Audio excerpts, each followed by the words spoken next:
Alright, in this video we're going to show you how to change the top with the replacement top that you can buy.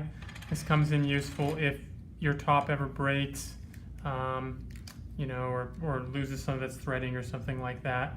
Just buy a replacement top rather than have to replace the entire sprinkler.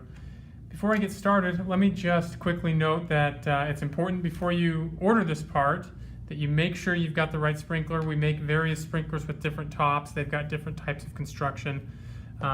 This is for just our sort of Watermaster series.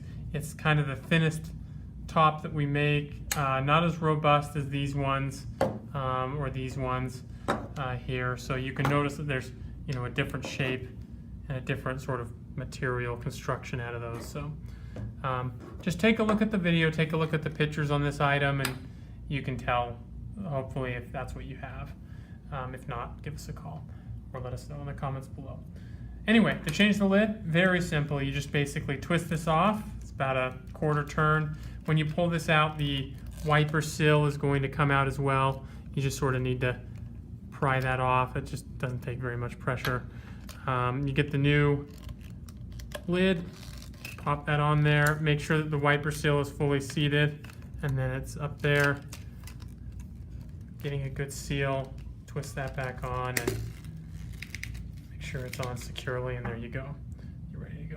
So that's all there is to it. It really just takes a few seconds. Tricky part is just sort of making sure you got the right sprinkler so you don't order the wrong parts or anything. If you do have any questions, again, let us know in the comments below, and we'd be happy to help. Thanks.